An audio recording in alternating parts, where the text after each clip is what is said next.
the great land of opportunity, the opportunity to get ahead, the opportunity to build a better life, the opportunity not just for the fortunate few, but for the people. That's right. All the people. Last Congress, Democrats put more opportunities within reach of working families than ever before. We put people over politics. We invested in America and Americans. The results speak for themselves. When President Biden was elected in November 2020, the unemployment rate was 6.7%. Today, it's 3.8%. Half. As a result of the legislation sponsored by President Biden, passed by the Congress of the United States, and now law, we've added 13.5 million new jobs to the economy during President Biden's 2.5 years. That is 2.5 times what any president in 4 years has done before in history. That includes 800,000 new manufacturing jobs, which are going to create even more jobs. Factories are opening across America, with construction spending by U.S. manufacturers more than doubling in the past year as a result of the legislation we passed in the last Congress, reaching an annual rate of $190 billion of private sector investment in manufacturing jobs in America, the highest that rate has ever reached. Let me repeat that. That's the highest it has ever reached under the previous administration, which was less than half of that. Wages continue to grow faster than inflation, which has fallen to less than half of what it is a year ago, but still too high, and we're still working on bringing it down. More Americans are working today than at any point in our history. Think of that. More working Americans today than any time in our history. Americans have the grit, the ingenuity, and the determination to build their communities and their country. They just need the tools. They need the wherewithal, the opportunity to, as I say, make it in America. That's why we passed laws to lower their health care, prescription drug, and energy costs. It's why we took historic action to build safer communities and to expand care for our veterans.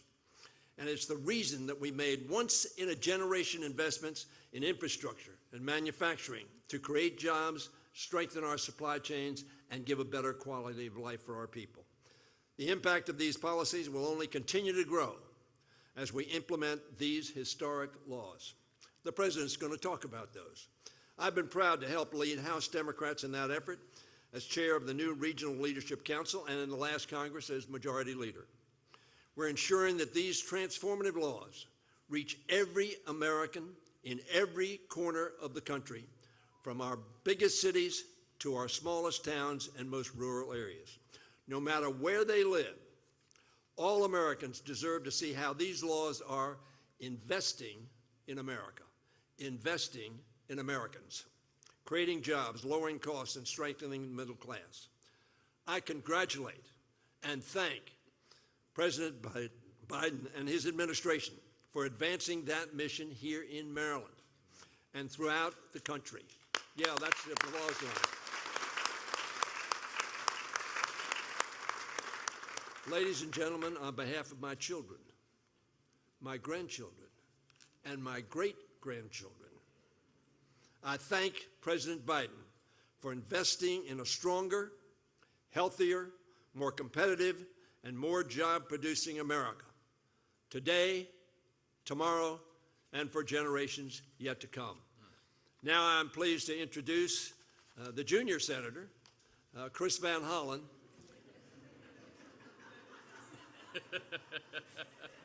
Soon to be the senior senator from the state of Maryland, Chris Van Hollen. All right. Thank you, Steny. Thank you, Steny Hoyer. It's an honor to be back here at Prince George's County Community College. To President Williams, thank you for your leadership.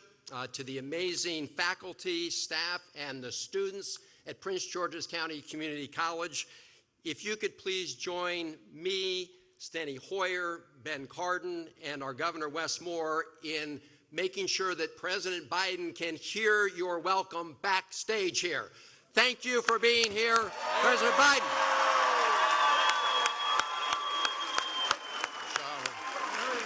That is a warm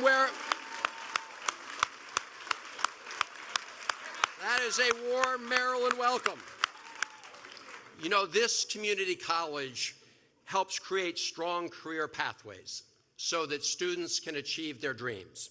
So it's fitting that President Biden is here today to talk about his economic agenda, because Bidenomics is about creating pathways to make the American dream come true for all Americans. You know, for far too long, the reigning economic ideology in this country, and it's a fact that this has been especially true among Republicans and the MAGA crowd, has been the idea of trickle-down economics. You know what that is. It's the idea that you give big tax breaks to the very, very wealthy, and that somehow the benefits of those tax cuts will trickle down and lift everybody else up. That's the theory. The theory is that those tax cuts will provide, a rising tide that will lift all boats. Well, that's the theory. Joe Biden knows that in the real world, it just doesn't work that way. He knows that in the real world, trickle-down economics is about making sure that the cuts help rise the waters so that the yachts and the already well-to-do go even higher, but everybody else gets left behind. Everyone else gets left behind. So the very wealthy keep getting wealthier, but everybody else is treading water. That's why instead of building an economy from the top down, trickle down, President Biden has been all about building an economy from the middle class out and from the bottom up, so that we can really raise all people's standard of living. That's what Bidenomics is all about.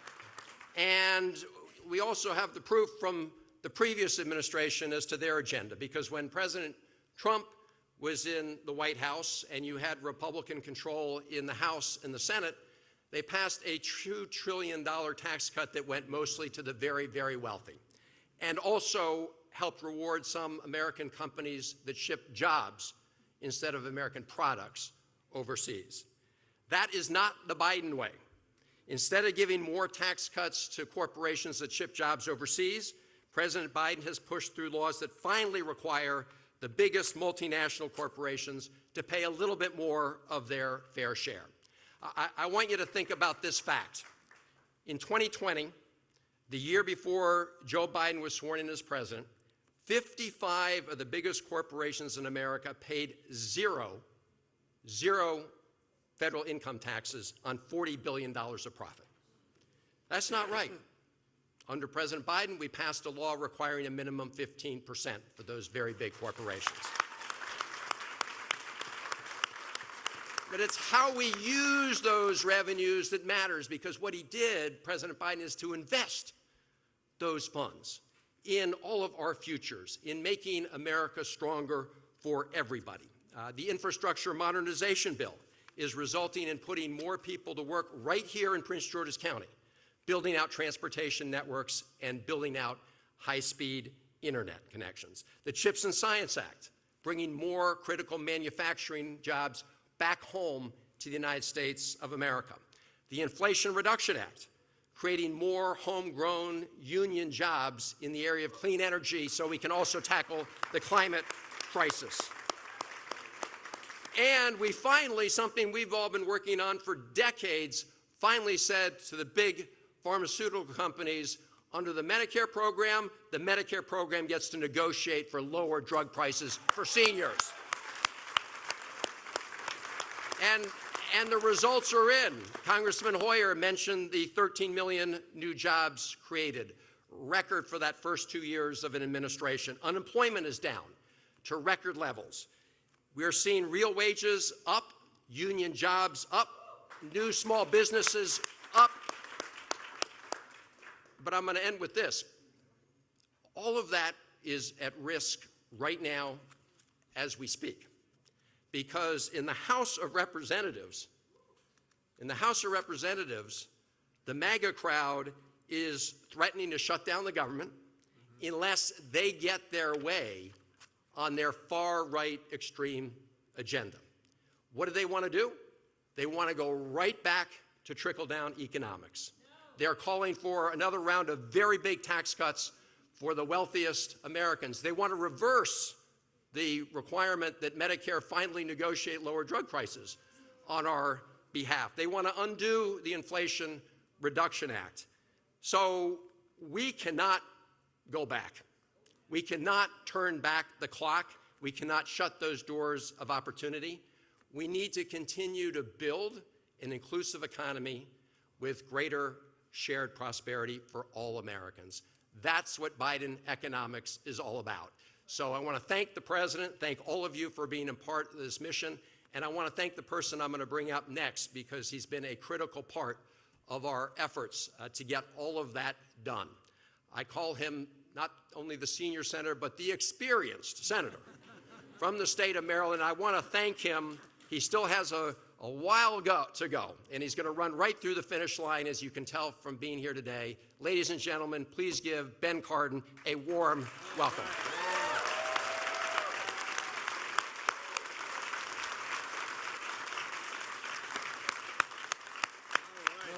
Thank you, Chris Van Hollen. I tell you, if you're going to have a partner in the United States Senate, I could not have a stronger partner than Chris Van Hollen and what he does for the people of Maryland and our nation. Team Maryland is strong. President Biden's in the House. It gives us a chance to say thank you, Mr. President, for what you've done. When you look at what he's been able to get accomplished in a very divided government, it's incredible. He deserves not only the thanks and appreciation, but the support of the American people for what he's been able to get done for us. Thank you, President Biden.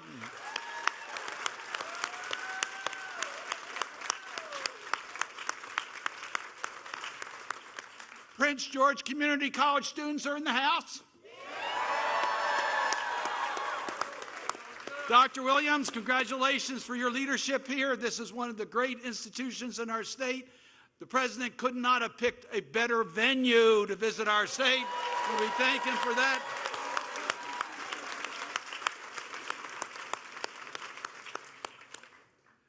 President Biden's vision has been clear from day one: get us back on track after the devastating COVID pandemic and rebuild an economy that lifts up those that are less fortunate and expands the middle class, working from the bottom up, middle out, instead of the top down. You've heard my colleagues, you heard Steny Hoyer talk about that, you've heard Chris Van Hollen talk about that. Bidenomics is a paragon that shifts. It's building out the American economy, and it's a new way to close the income gap. It is working. Millions of Americans have been left behind. That disparity ends with Bidenomics, and it's about time. Amen. You heard Senator Van Hollen talk about this trickle-down economics that the Republicans have espoused for over 40 years. 40 years. People aren't even damp yet from that down economics. It has not worked. Bidenomics is centered on 3 pillars. And President Biden has delivered on each of these 3 pillars. First, making smart investments, public investments. Look around us. Look what's happening with our roads, our bridges, our transit systems, what he's done for the Chesapeake Bay. These bills have made huge difference, transformational investments in our economy and in our communities. Second, empowering and educating workers. You're doing that at Prince George Community College.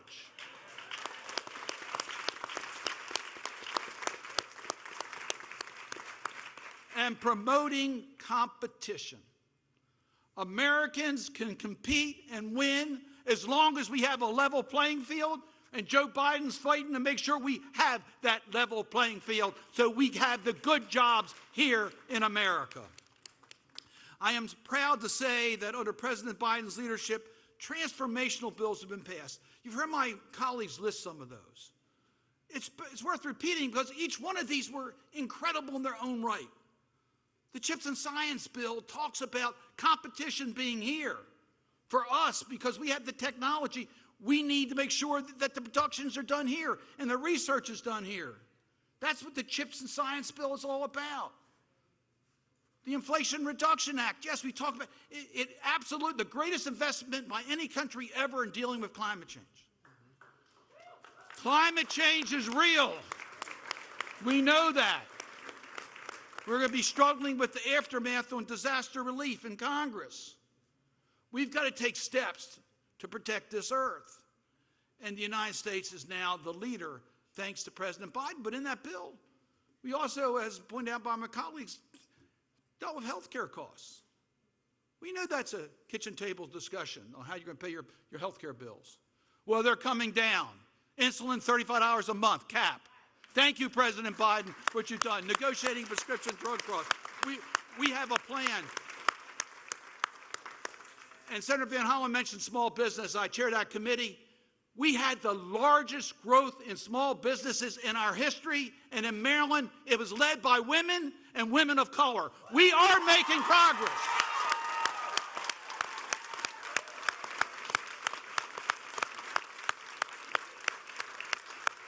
We've left, as our governor says, we leave no one behind. PACT Act, our veterans, a new CBOC here in Prince George's County.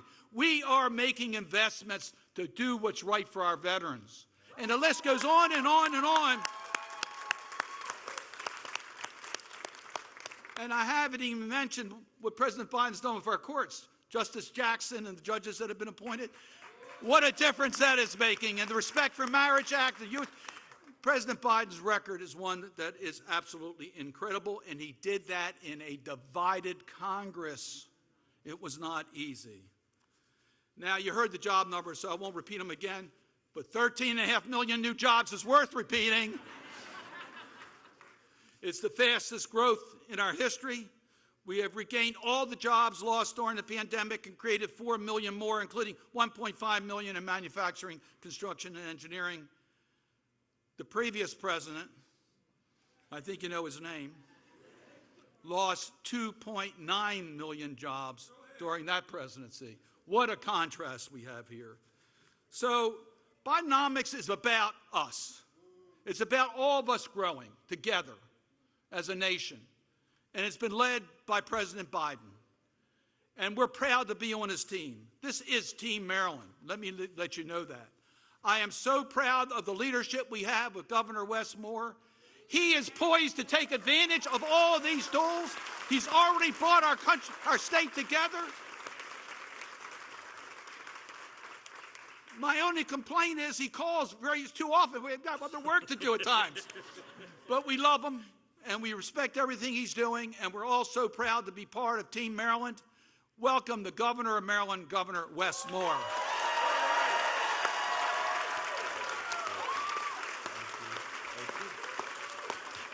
What's going on, Prince George's? Y'all all right? I see y'all up there. It's good to see you. And it's good being back. It's good being back. Y'all good? Yeah. All right. I tell you what, we're great. I got the baddest federal delegation in the country. I am so thankful to have each of you as partners. I am so grateful that every single day we know who is fighting for Maryland every single day down on Capitol Hill and beyond. So God bless all three of you, and thank you so much for all you continue to do. God bless you. So listen, when we heard that the president was coming to town, the president said, listen, we want to spend some time with your best and your brightest. Where should we go? We here, y'all.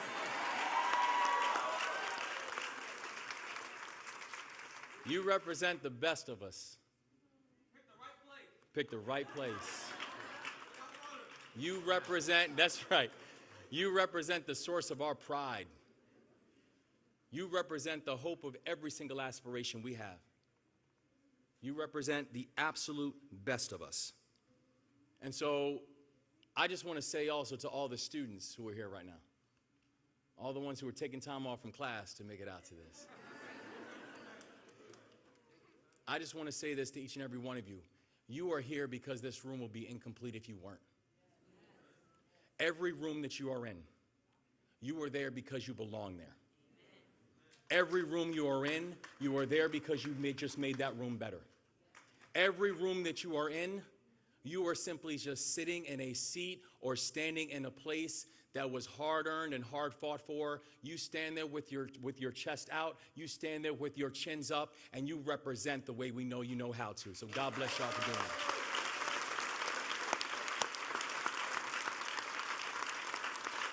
that.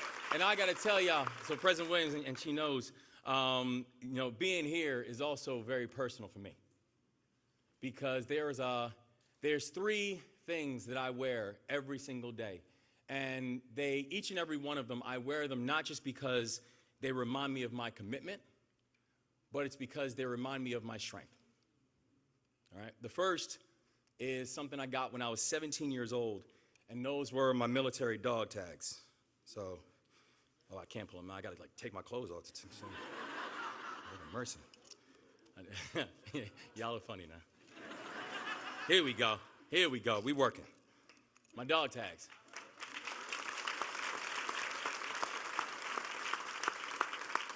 I got these when I was 17 years old, and I wear them every single day. And they remind me of a commitment that I made. And they remind me of a pride that I have for every single person that I had the honor of serving with and the oath that we took. The second thing is I had the joy of 16 years ago marrying my best friend.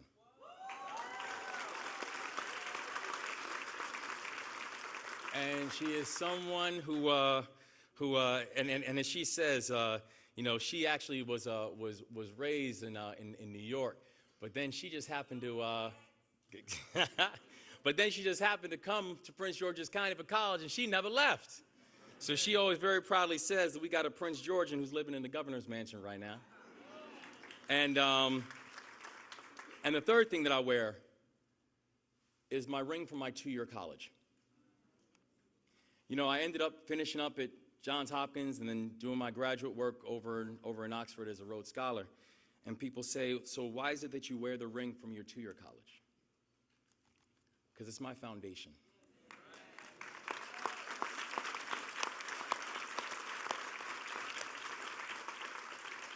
It's the foundation that I have been able to use in every single step of my journey, whether it was my time in the military, my time running a small business, my time running one of the largest poverty-fighting organizations in this country, or whether it was because of all of you becoming the 63rd governor of the state of Maryland, the first African-American in the history of the state.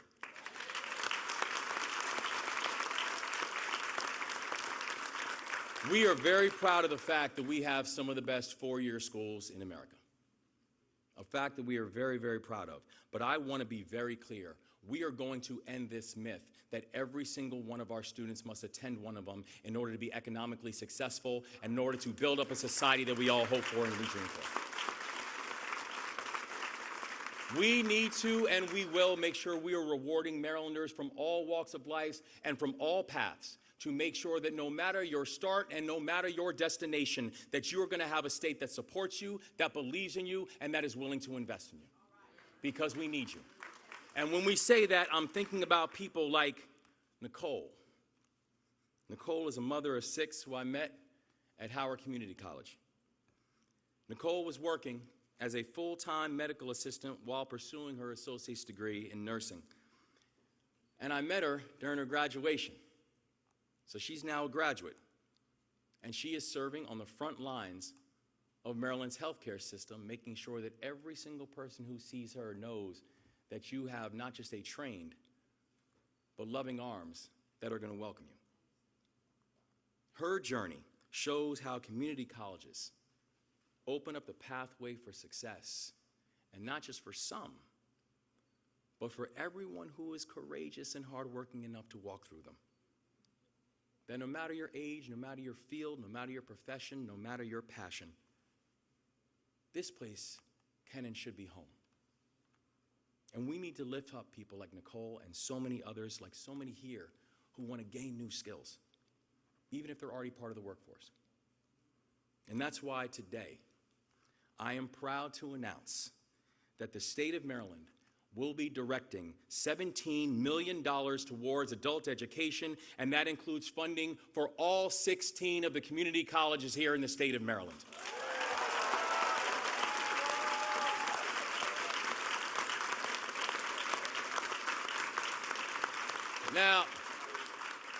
Now that money is coming from a project that's coming in partnership between the U.S. Department of Labor, or U.S. Department of Education, and also our Department of Labor. And I want to thank all of our federal partners, and also I want to thank President Biden for giving us the tools that we need to build true pathways for prosperity for every single Marylander. And the reason that matters is this: partnership matters, y'all. Who we have as our partner, it matters. It matters that we have an administration who understands what it means to have an economy that's built from the bottom up and the middle out. It matters that we have an administration who understands that results matter, and that the people that we are intended to serve, that they should be at the forefront of every decision that we're hoping to make. No matter our background, no matter your family lineage, no matter where you came from, no matter the obstacles you have had in life, this country is yours, and this country will defend you and support you. And it matters that we have a partner in Washington that understands that. Our president has been very clear on his vision to empower and educate workers and to grow middle class. And it's a vision that I stand by, because it's not only good for Maryland, it's good for all of us. And I can tell you right now, I will never support plans. Some of these plans that are coming from, that we see on the far right, that are talking about cutting job training programs by $4 billion. That is never going to fly in our state as long as I'm your governor.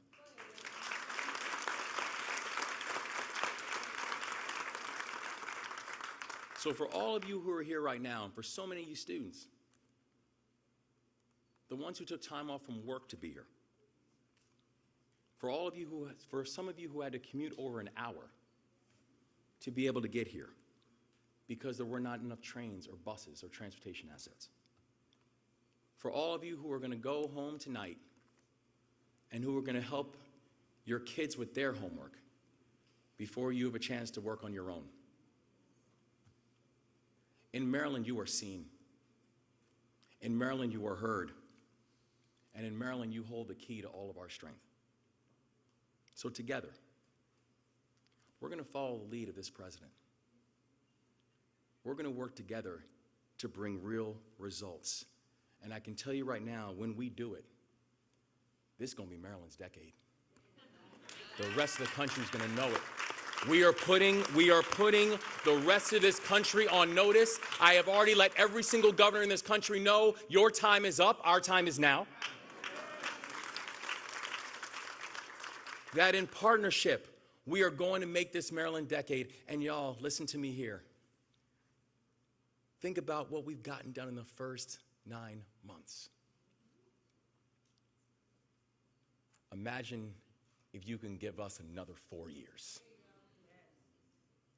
We need this energy. We need the inspiration. We need you to remind people why elections matter. We need you to remind people why next November matters. We need you to remind people that we are moving. And because we're moving in partnership, we're not stopping. It's our decade, y'all. Thank you so much for all you continue to do for our entire state. Thank you.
Ladies and gentlemen, please welcome Prince George's Community College student, Sade Davis.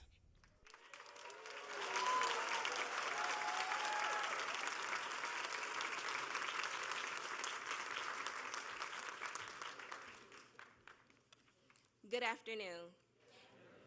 It's an honor to be here today. My name is Sade Davis, and I'm a second-year student at Prince George's Community College, where I'm studying to earn my associates in public health. As a first-generation college student, I'm also proud to serve as an elected member of the Board of Trustees. My most important role, however, is mom. I'm a mother of 2 young boys, ages 9 and 13, and while they always keep me on my toes, they are both my motivation and inspiration. From my parents, a former police officer, and a proud union maintenance worker, I learned the value of service.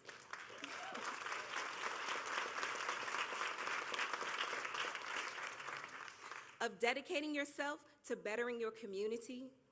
I learned the important things like hard work, the value of a good paying job to raise a family on, and leading a life of integrity. I'm grateful that in President Biden, we have a leader who's focused on families just like mine, who's fighting every day to restore the middle class and to give hardworking families across this country more breathing room. As a college student, I feel hopeful about the future. Hopeful that I can build a career and provide more opportunities for my children. And that's due in no small part to President Biden. He's getting things done. And he's fighting every day for people like me. It is now my honor to introduce President Joe Biden.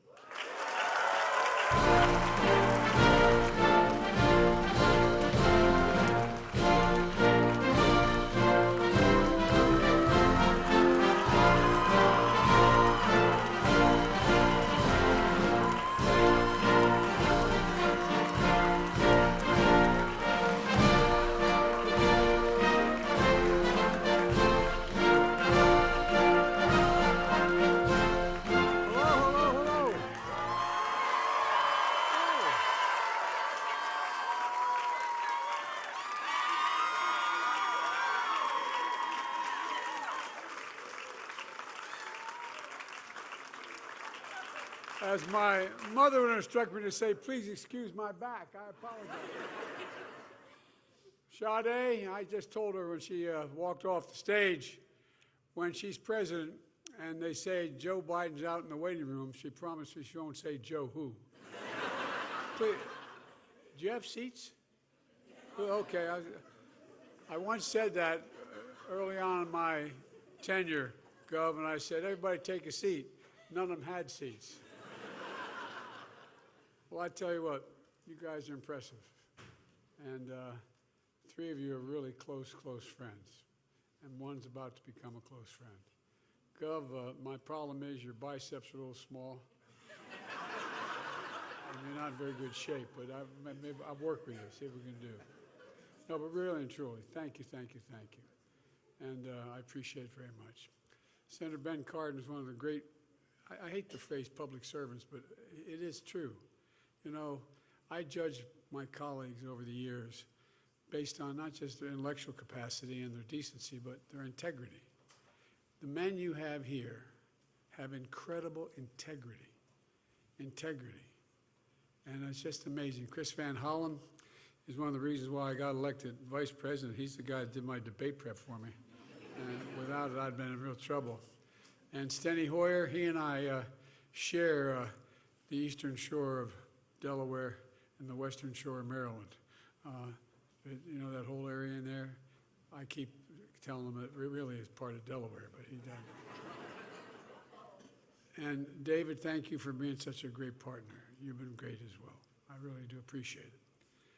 Prince George Community College, thanks for welcoming us here today. As many of you know, my wife is a professor at the community college. Matter of fact, she's teaching today. She has an expression, and I mean, this is the God's truth. She said, any country that out-educates us will outcompete us. Any country that out-educates us will outcompete us. The work you do here in preparing students to compete in the economy of the future is real. It matters. This summer, I traveled to Chicago where I spoke about a fundamentally changing American economy. From an economy that for decades rewarded those who are at the very top and left everyone behind, who just on their own, basically. One that gives working people in this nation not only a fighting chance, they didn't do. You know, that trickle-down economy, not a whole lot. I grew up in we weren't poor, but we had a 3-bedroom split-level house with 4 kids and a grandpa living with us. And I didn't see a whole lot trickle down on my dad's kitchen table. But, you know, everybody deserves a shot at building the lives they deserve for their families. And we've done that for the first time in a long time. We've climbed out of our great economic crisis. It's beginning to work for working people. This nation is very rich. And who have benefited the most has been the very rich, though, not everybody. And that's not how it should be. The new economic vision has been labeled by those in the Wall Street Journal and the London Economist and some of the more conservative press as Bidenomics. Well, they didn't mean it as a compliment at first. But now they're getting it.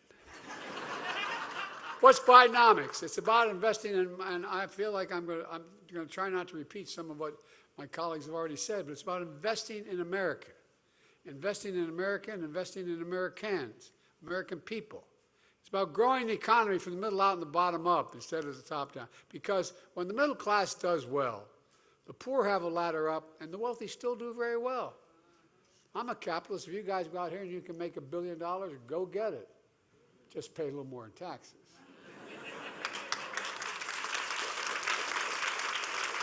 But look, but our friends on the other team, on the other side of the aisle, they have a very different vision for America. And by the way, you have this, I think you have this book on your table, on your chairs, maybe not. Well, I thought did my staff hand this out? You just have a little one. Well, I'm the only president who hands out the opposition's economic plan. Oh, you think I'm kidding? Protecting American Economic Security, fiscal year 2024, the budget, the study committee of Kevin Hearn, budget, and it goes on. This is the mega budget. You know, I want you to take a look at it. I think we have other copies of it. If we don't, we'll get you some. So since I've come to office, all they've really done is attack me and my economic plan. There hadn't been much else. Even though we've created, as I pointed out, over 13 million jobs, more jobs in 2 years than any president's created in a 4-year term. Even though, I'm not looking, even though we've had 19 straight months of unemployment under 4% for the first time in American history. Even though we have the lowest inflation rate of any major economy in the world, with core inflation rate the last 3 months at 2.4%. We got more to do, even though we've created 800,000 manufacturing jobs and a manufacturing boom we haven't seen in decades. Even though America, as we met here today, has the strongest economy in the world. Let me say that again. America has the strongest economy in the world of all major economics. And all they do is attack it. But, you know, you've noticed something. For all the time they spend attacking me and my plan, here's what they never do. They never talk about what they want to do. No, think about it. They tell you what they're against. What are they for? It's like they want to keep it a secret. I don't blame them. Well, today I'm going to talk about their plan. Look, we're going to talk about the MAGA Republican economic plan. And by the way, this is not your father's Republican Party. This is a different deal, all kidding aside. We've all worked with Republicans on the other side over our careers and become good friends, honest, decent people. Disagree like hell with them, but they were in the deal. They thought the institutions mattered. They thought it mattered. Well, guess what? Our democracy is at risk because I don't think they do think it matters anymore. Because the country should know the facts.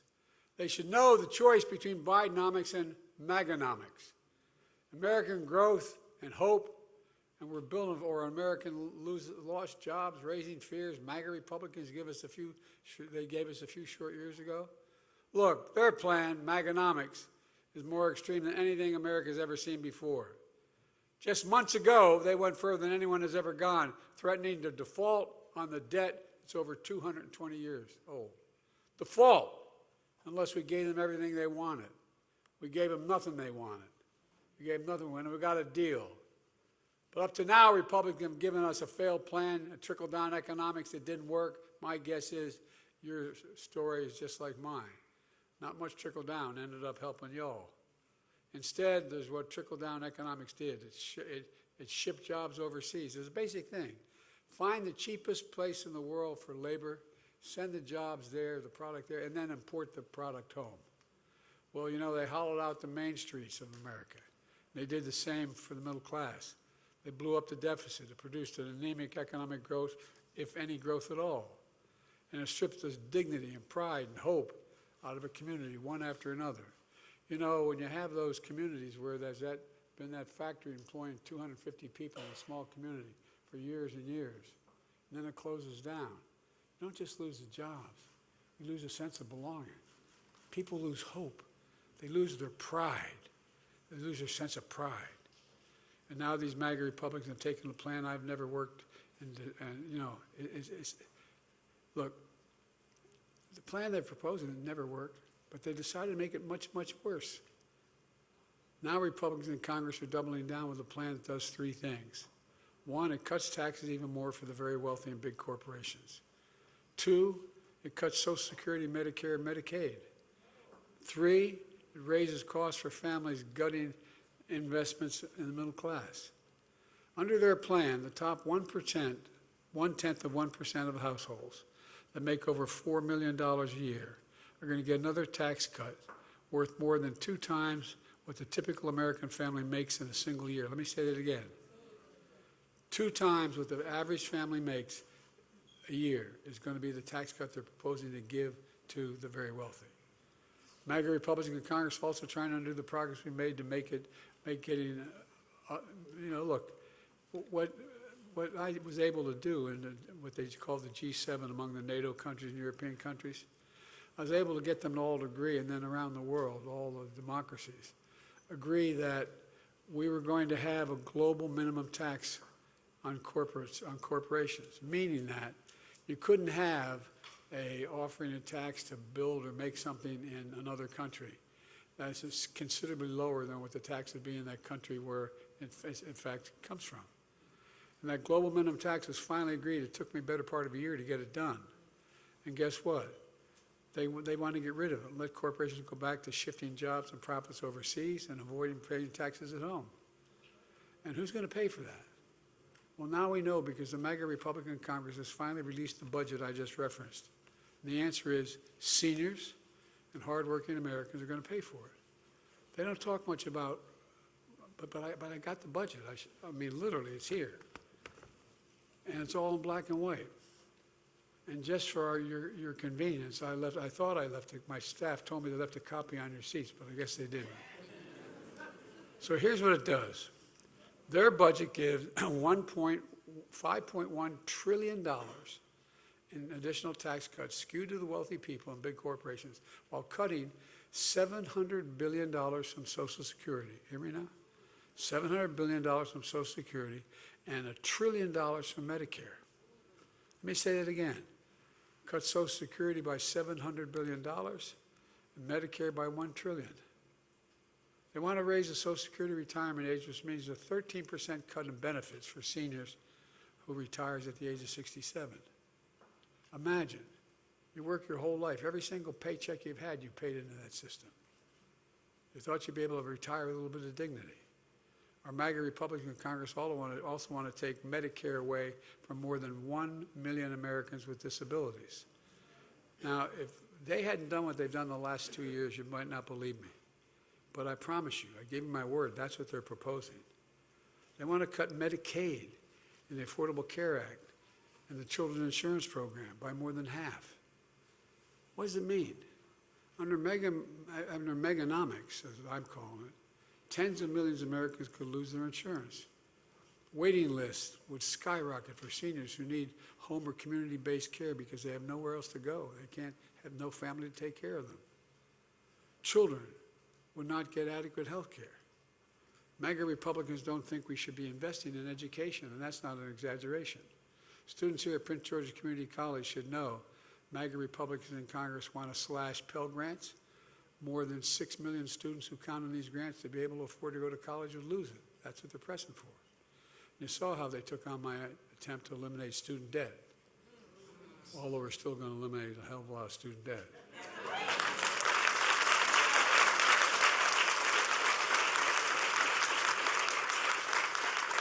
And by the way, they actually want to cut 1,800 food safety inspectors. I'm serious. I mean, unless I was in, I don't know, Russia, you wouldn't think this would make any sense. But here, so they want to slash research on cures for cancer and Alzheimer's by nearly $4 billion. I got my team over here to go along with when President Obama allowed me to set up a whole effort to deal with cancer, allowing me to use any office, any administration facility. And we've invested billions of dollars. We're on the cusp of changing cancer. As you know, we made a commitment, cut cancer in half in 25 years, and extend life to Americans suffering from cancer by significant numbers. It's happening. But they want to cut the funding. Cut the funding. They want to cut funding that guarantees the clean air and clean water. They don't want those inspectors out there. The new Republican meganomics would mean 82,000 children would lose access to Head Start for low-income students and affordable preschool. Not only they're not willing to support our joint effort among your delegation and me to make sure that we're in a situation where we provide for early education. You know, if you send a child to school, no matter what the background is, not to daycare, but to school, where they teach reading, writing, arithmetic at age 3, the cost is de minimis, and you increase by 56% the chance that that child, no matter what background they come from, will go through 12 years of school and on to community college if they choose, and be able to do that. 56%. Look, folks, they want to cut 226,000 teachers and staff. Could lose their jobs at Title I schools that serve the most vulnerable. And now they're turning their backs on the bipartisan budget deal. Speaker McCarthy made with me just a few months ago, after threatening to do something no one came very close to doing, shutting down and reneging on our national debt, which would have caused an international economic crisis. Well, they're back at it again, breaking their commitment, threatening more cuts and threatening to shut down the government again this month. Now, what they do talk about is claiming all these cuts are going to reduce the deficit. When it comes to reducing deficit, let's compare the records a little bit. Under my predecessor, you remember the self-professed king of debt? Well, it turned out he was. He's actually the emperor of debt. He created more debt than any other president did in 1 year. No, I'm serious. For starters, when he passed that $2 trillion tax cut, skewed to the wealthy and big corporations, they didn't pay for a penny of it. The end result was that it has ballooned the national debt by nearly 40%. Over a 200-year accumulated debt, they ballooned it by 40%. Well, I've taken a different approach with the help of your delegation. And I'm not being solicitous when I say that. You have the best delegation in the country.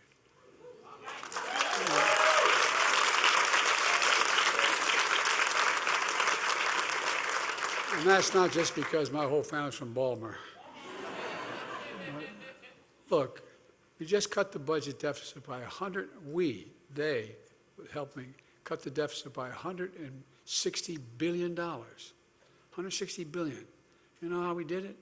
By giving Medicare the power to negotiate for lower prescription drug costs. I, along with your senators and congressmen, have been trying for our whole careers to take on Big Pharma. Well, they've intimidated. They spent $200 million on having their lobbyists make sure that didn't happen. But guess what? It happened. We finally won. Not a single solitary Republican voted for that. And now they want to repeal it. I hope American seniors are listening because we've made enormous progress here. Let's be clear. We pay more for drug prices, for prescription drugs, than any nation in the world. And let me be precise with you. If you go in and have a prescription, and you go into a drugstore here in Maryland or anywhere in the United States, and you get the same prescription in Toronto, Canada, or London, England, or Paris, France, or Madrid, Spain, you're going to pay somewhere between 20 and 40% less in those other countries. Same exact drug, made by the same exact company. It's wrong. And guess what? We changed it, and we're not going back.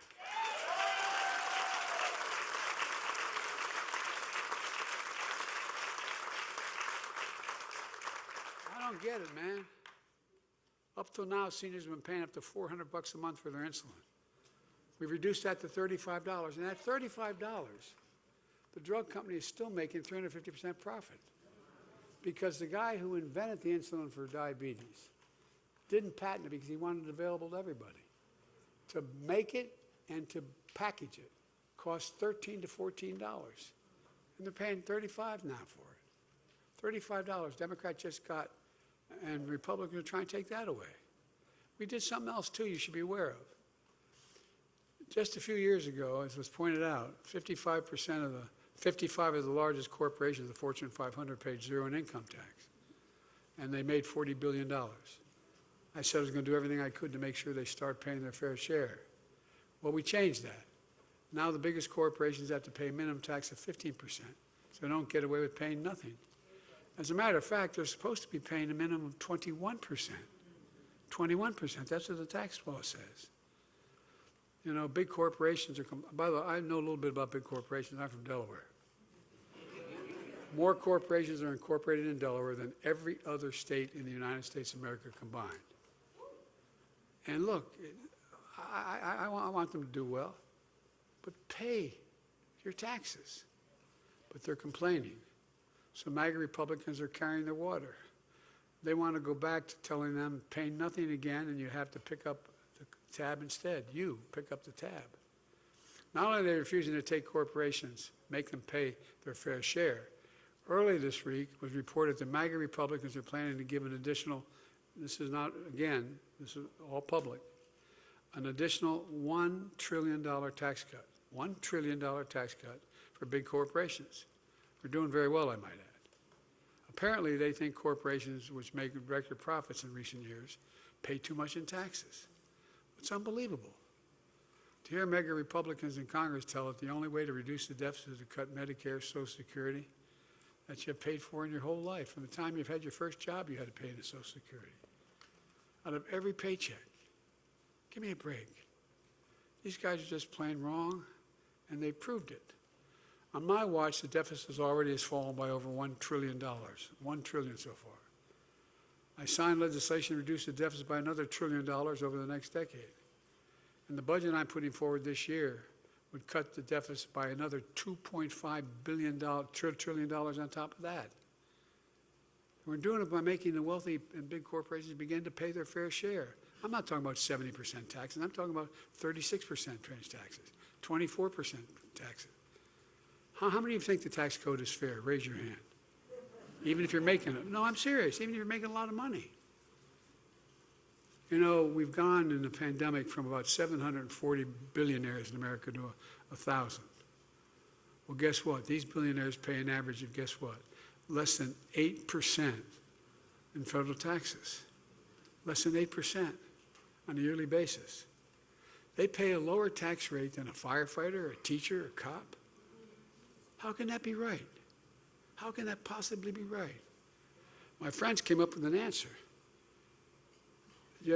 Guess what? The Republicans, last time out, when they were in charge, and last president was there, what they did was they cut the number of tax examiners. They cut them. Everything, well, that's great. You want to get rid of those tax examiners. Guess what? They cut all the folks that are very sophisticated tax examiners.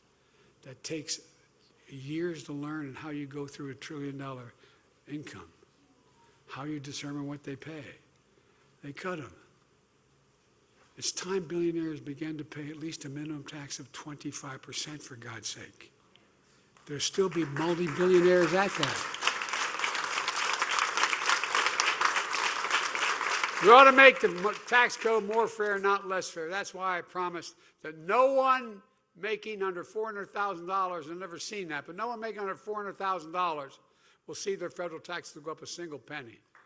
Like, I've kept that promise, and I will keep it. That's why I expect the child care tax credit, helping millions of middle-class families.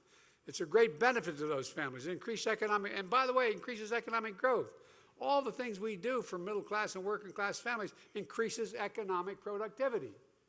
When you have a child care tax credit, you're a middle or lower middle-class income person. Guess what? It means you can get help for your kid and you can go to work at the same time. And now MAGA Republicans in Congress did not support continuing that extended tax cut. And this week we learned what happened as a result of their position. About 3 million more kids are now living in poverty because we've cut that again. I'm fighting to restore the child tax credit and once again lift these kids out of poverty. Folks, it wasn't that long ago we were losing jobs in this country. In fact, only 2 presidents in American history with fewer jobs the day they left office than when they started. One was President Hoover, and the other was Donald Hoover Trump. Seriously, only 2 presidents in American history. And look, you may remember my predecessor promised to be the greatest job president in history. Well, it didn't really work out that way. He lost 2 million jobs over the course of his presidency. 2 million. We've created 13.4 million new jobs. We not only recovered all the jobs we lost during the pandemic, we've added millions more. We've seen record lows in unemployment, particularly, and I've focused on this my whole career, particularly for African Americans and Hispanic workers and veterans. You know, the workers without high school diplomas, the lowest unemployment rate in 70 years for women now. You know, by the way, when I got elected, I promised I wanted an administration that looked like America. I got more women in the cabinet than any president has ever in history. And I got more women than men in the cabinet. I put more black women on the appellate court and the Supreme Court than every other president combined in American history. A higher share of working-age Americans are in the workforce now than any time in the past 20 years. And job satisfaction is higher than it's been for 36 years. And we're growing the economy. You know, my dad used to have a saying, and I give him my word this is real. I'm not making this up. He'd say it all the time. He'd say, Joey, a job's about a lot more than the paycheck.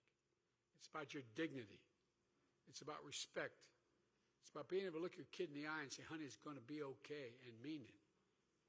That's Bidenomics. That's the objective of it. Prior administration promised to revive manufacturing. They failed. I'm not sure they even tried, to be honest with you. No, I'm serious. I'm not sure they tried. As a matter of fact, they had a theory.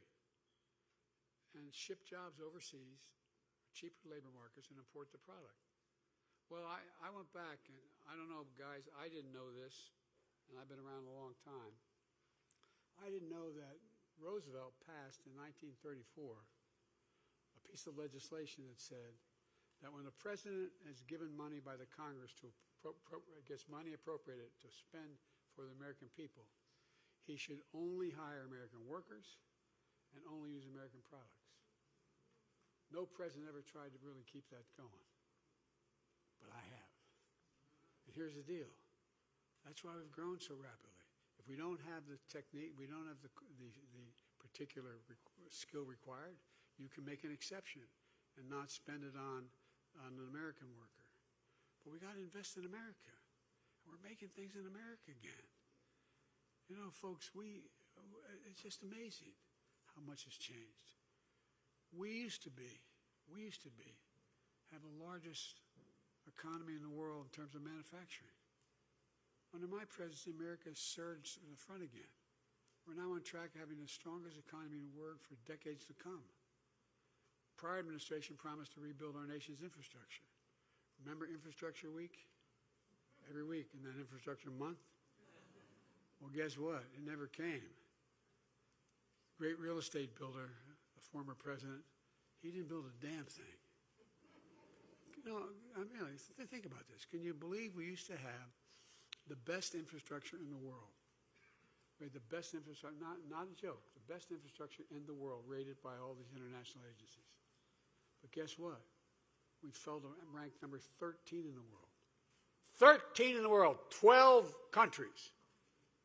Better infrastructure, bridges, roads, across the board than we have. Well, when I signed the bipartisan infrastructure bill these guys helped me get through, we're now investing in America again. Our roads, our bridges, our ports, our airports, high-speed internet, removing lead pipes from everyone so they have access to clean water. Look, folks, because you can't have the strongest economy in the world without the best infrastructure in the world. How can you do both? I mean, you can't. We're making sure we're growing the economy in a way that benefits all Americans. We awarded a record $70 billion in federal contracts to small, disadvantaged businesses, and more black small businesses are starting up than any time in American history. Now we have the fastest economic growth from the pandemic of any world economy. We have the lowest inflation rate among the major economies. And we have a lot more to do, though. And I'm going to get those gas prices down again, I promise you. Thank you. But seriously, we're living through one of the greatest job creation periods in our history. And folks, it's not an accident. It's not an accident. That literally is our economic plan in action, Bidenomics in action. Let me close with this. And there's a lot more I know we could talk about. I wish I had a chance to take all your questions, but I'm going to get in real trouble if I do that. But all kidding aside, we've faced some pretty tough times in recent years. But America didn't give up. America never gives up. I've said it 1,000 times. There's no quit in America. No quit. But you hear from our friends on the other side, the MAGA Republicans, what's wrong with America. Everything's wrong with America. They keep telling us America's failing. Well, they're wrong. They're failing. America's not failing. America's winning. And there's one reason for it. You, all you people, get up every single morning and go out to try to do the right thing. You, the American people, you're the one with a grit and determination, not me or your elected officials, you. Whatever we've set our mind to as a country, we've always accomplished. We've never failed. Not a joke. Think about it. Name me one objective America's set that they haven't been able to accomplish if we work together. Name one. And folks, that's not going to change. I've long said it's never been a good bet to bet against America. It's not a good bet today. America's best days are ahead of us, not behind us. And I can tell you, I know virtually every major world leader and know most of them pretty well. Every one of them is looking to us. Every single one of them. I can honestly say I've never been more optimistic about America's future. Never, never, never. We just remember who the hell we are. We're the United States of America. And this is for real. This isn't a campaign speech. This is for real. There's nothing beyond our capacity when we work together. Nothing.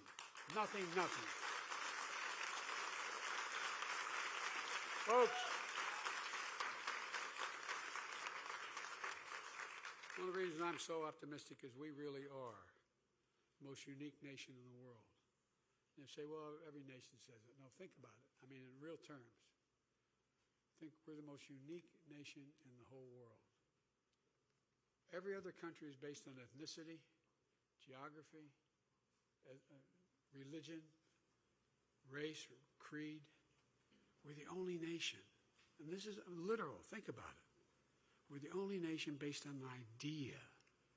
An idea. We hold these truths to be self-evident, that all men and women are created equal, endowed by their Creator with certain inalienable rights. We've never fully lived up to it. We've never walked away from it. These other guys are trying to walk away from it.